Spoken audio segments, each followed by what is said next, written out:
Hello বন্ধুরা, welcome back to our YouTube channel Murphy paper. তো তোমরা কেমন আছো বলো? নিশ্চয় খুব খুব ভালো আছো, আর আমরাও খুব ভালো আছি। তো আজকে একটা নতুন নিউ মডেলের ক্লিপ দিয়ে তোমাদেরকে স্বাগত জানালাম। আমাকে কেমন লাগছে এই ড্রেসটা পরে কমেন্ট করে জানাবে, আর ফুল ড্রেসটা তোমাদেরকে দেখাচ্ছি। তো আজকে ওয়েদারটা না খুবই সুন্দর। আজকে আমাদের দার্জিলিংয়ের দ্বিতীয় দিন, আর আমরা আজকে ঘুরতে যাব। দার্জিলিংয়ের যেসব সাইটসগুলো আছে সেগুলোই আমরা সব দেখতে যাব, যেমন বুদ্ধিস্ট টেম্পল, জু, আরও অনেক কিছু আছে। সেগুলো সব তোমাদেরকে দেখানোর চেষ্টা করব। আর এই যে আমি সোয়েটার পরে নিয়েছি, কারণ দার্জিলিংয়ে আবার থরথরে ঠান্ডা, অনেক কিছু পরা সত্ত্বেও আমার এত ঠান্ডা লাগছিল কি আর বলবো। আর ড্রেসটা আমার কেমন লাগছিল, আজকে আমি কি জাঙ্গিস টাইপের জিন্স পরেছিলাম, আর আমার নাচতে ডান্স করতে যা ইচ্ছা করছিল না এই সময়। তো অনেকগুলো আমি রিলস করার পর আমি নিচে নেমে গিয়েছিলাম, আমাদের গাড়ি আসছিলো। তো আমার দিদি আর আমি একই সোয়েটার কিনেছিলাম। আমার সোয়েটারটা দেখলে তোমরা হয়তো ভাবতে পারো যে আমার সোয়েটারটাই হয়তো দিদি পরেছে, বা আমি দিদির সোয়েটারটা পরে তোমাদেরকে দেখালাম। সেটা এরকম কিছুই না। আজকে সকালে আমাদের হোটেলেই সোয়েটার বিক্রি করতে এসেছিলো, তো সেখানে আমরা দুটো সোয়েটার কিনেছি, একই রকমের দুই বোন। তো দুই বোন একই সোয়েটার পরে সেই দিনকেই পরে ঘুরতে বেরিয়ে গিয়েছি। তো তোমাদের সব ওয়েদারটাই দেখাচ্ছি। আমরা এখন যাচ্ছি বুদ্ধিস্ট টেম্পল। তো চলো তোমাদেরকে ওখানে গিয়ে বুদ্ধিস্ট টেম্পলটা দেখায়। তারপরে অনেক কিছু দেখানোর বাকি আছে, সেগুলোই তোমাদেরকে দেখাচ্ছি। আর এখানে যতটুকু পেরেছি ততটুকুই তোমাদেরকে দেখানোর চেষ্টা করিয়েছি। আর আমার তো আজকের ওয়েদারটা খুবই সুন্দর লাগছে। কেমন লাগছে তোমাদের সেটাও কমেন্ট করে জানাবে। আর এটাও কমেন্ট করে জানাবে যে তোমরা কে কে দার্জিলিংয়ে ঘুরতে গিয়েছো। তো আমরা ফাইনালি বুদ্ধিস্ট টেম্পল চলে এসেছি, আর এখানে এসেও অনেক ভিডিও করেছি। আর আমি তো দিদি আর দাদা ভাই যে নিউ কাপল যারা, তাদের তো একেবারে ফটোগ্রাফার বললেই চলে। তাদের সব ছবি আমিই তুলেছি। সেই কয়েকটা ছবি তোমরা হয়তো থাম্বনেলে দেখে বুঝেই গেছো যে আমি ওদের সবই ছবি তুলেছি আর আমার ক্যামেরাতে। আর এখানেও দিদিরা দাঁড়িয়েছিল ছবি তোলার জন্য, ওখানেও আমি তুলে। এখন আমাকে ডাকছে যে আয়, চলে আয়। কিন্তু আমি ভিডিও করার সময় দোষ, কিন্তু তারা যখন ছবি তুলবে তখন কোনো দোষ হবে না। এটা ইয়ার্কি মারলাম, কিছুই না। আমাকে দাদাভাই কিছু বকেই নি, আমি একটু ইয়ার্কি মারার জন্য বললাম। তো এখানে বাড়িগুলো দেখতে এত সুন্দর লাগছিল, তাই আমি একটুখানি ভিডিও করে নিলাম আর তোমাদেরকেও দেখিয়ে দিলাম। তো এখন আমরা কোথায় যাচ্ছি চলো। এখন আমরা কোথায় যাচ্ছি সেটা সামনে দেখো। আর এখান দিয়ে রেল লাইন আছে, রেল লাইনে টয় ট্রেন চলে। তো এখন আমরা চলে এসেছি চা বাগানের যে ড্রেসগুলো পরে সেই ড্রেস পরতে, কিন্তু এটা চা বাগান না, এটা হচ্ছে ফুল বাগান। তো আমি এই জায়গাটার নামটা ভুলে গেছি, আমার নামটা ঠিক মনে পড়ছিল না। কিন্তু এই সময় না একটু মেঘলা মেঘলা ওয়েদার হয়ে গেছিলো, আর দিদি না নিজের চুল আঁচড়াচ্ছিল। আর ওয়েদারটা মেঘলা হয়ে গেছিলো ঠিক কথা, কিন্তু পরে আবার ঠিকও হয়ে গেছিলো। আর এখানে আমরা ড্রেসও পরেছি, সেটা মা আমার ভিডিও করে দিয়েছে। তো ব্লগটা দেখতে থাকো, তাহলেই দেখতে পাবে যে আমরা এই ব্লগটায় আমরা কত আনন্দ করেছি। এই দিনটাতেই আমরা ভীষণ ভীষণ ভীষণ আনন্দ করেছি। আর এইখানে এই যে ড্রেসগুলো বিক্রি হচ্ছিল, আর আমি নিয়েছিলাম পিঙ্ক কালারের, আমার পিঙ্ক কালার এত পছন্দ। আর দিদি নিয়েছিল ব্লু। তো দিদিকে দেখো দেখতে কি সুন্দর লাগছে, আর আমাকেও পরিয়ে দিচ্ছে। আর দেখতে তো মোটো মোটো লাগছে, একই মোটো, তারপর আবার বেশি মোটো মোটো লাগছে। আর পরে মাও পরেছিল, সেটা তোমরা ভিডিওর শেষে দেখতে পাবে।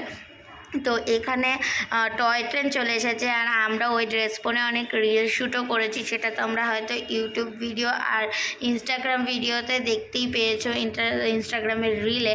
আর এখানে টয় ট্রেনে করে সবাই যাচ্ছে, আর ভাইরা তো এখানে খুবই জেদ ধরেছিল যে আমি টয় ট্রেনে চড়বো। দুই ভাই, কিন্তু তাদেরকে একটু আটকে ধরে রাখা হয়েছিল যে পরে চড়াবো। তো এখান দিয়ে আমরা ওই দিকের দৃশ্যটা দেখাচ্ছিলাম, আমরা এই পাহাড়ের ওই দিকে আমাদের যে যিনি আমাদের নিয়ে যাচ্ছিল তিনি আমাদের দেখালো যে ওই দিকে তোমরা ছিলে, তোমাদের ওই দিক থেকে এই দিকে আনা হয়েছে। কি করে পাহাড়ের যে রাস্তা বোঝাই যাচ্ছে না যে আমরা এক পাহাড় থেকে অন্য পাহাড়ে চলে আসছি। তো এই জায়গাটায় আমরা যাচ্ছি, এটা 80 ফুট নিচে, দার্জিলিং থেকে 80 ফুট নিচে হচ্ছে রক গার্ডেন, সেখানেই আমরা যাচ্ছি। তো চলো ওখানে গিয়েও তোমাদেরকে দেখাচ্ছি যে ওইখানকার দৃশ্যটা কীরকম।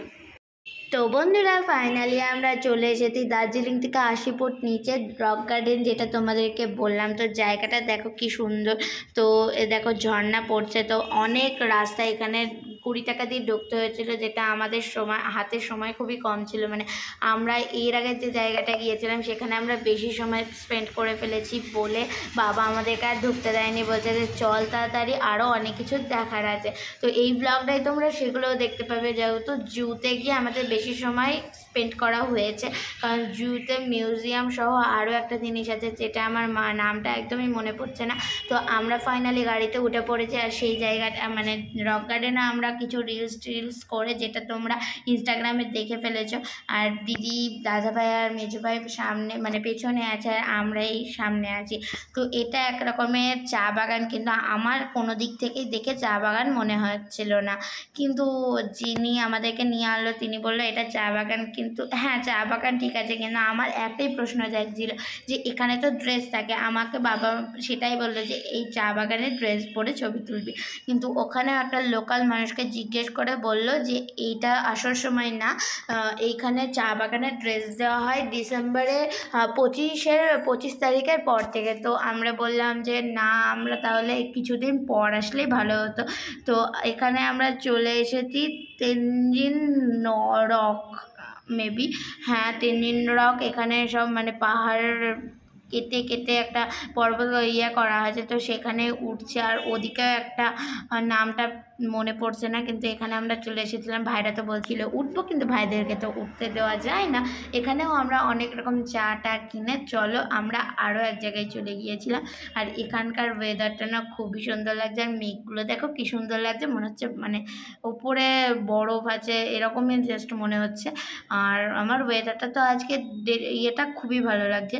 আর এখানে মা আছে, দিদা পায়ে ব্যথা বলে দিদা গাড়িতে উঠে পড়েছে আগে, আর এই যে ভাই জল খাচ্ছে। তো ফাইনালি আমরা চলে এসেছি জুতে, যেটার জন্য আমরা সারাদিন থেকে অপেক্ষা করছিলাম, আর অনেক কিছু দেখানোর ছিল, বাট মানে আমরা যেটা দেখেছি সেটা তোমাদের তো বেশি দেখাতে পারিনি, তো সরি। আর এখানে একটা ভেলপুরিও আমরা খেয়ে নিলাম। ভেলপুরি দিদিরা খাচ্ছিল ভেলপুরি, আর আমার হাতে ছিল পাপড়ি চাট, দুটোই আমরা একে অপর মিলে খেয়ে নিলাম। আর এখানে আমরা চলে এসেছি জুতে ছিল আর একটা জিনিস মিউজিয়াম, যেখানে আমাদেরকে একদমই ভিডিও করতে দেয়নি, তো সরি। আর এখানে প্রথমে আমরা দেখে নিলাম অনেক রকমের হরিণ, দেখো অনেক রকমের হরিণ আছে, ঠিক আছে, সেটাই তোমাদেরকে সব স্পিড মুভে দেখাচ্ছি।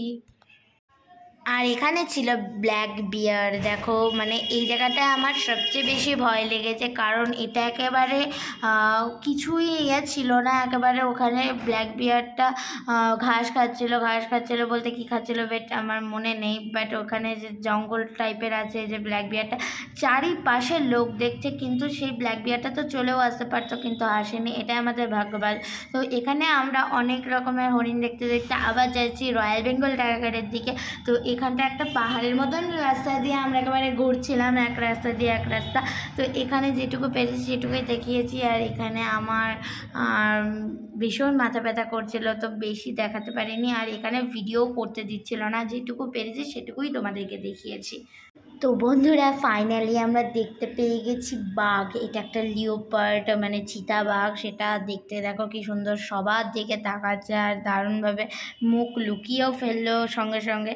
তো এই যে আমরা এইদিকে এই একটা লিওপার্ডকে দেখেছি, মানে এক খাঁচায় দুটো লিওপার্ড ছিল, চিতাবাঘ ছিল, তো ওইদিকে একটা ছিল মানে মুখ লোকাচ্ছিল, বাট এইদিকে আমরা আর একটা দেখে ফেলেছি।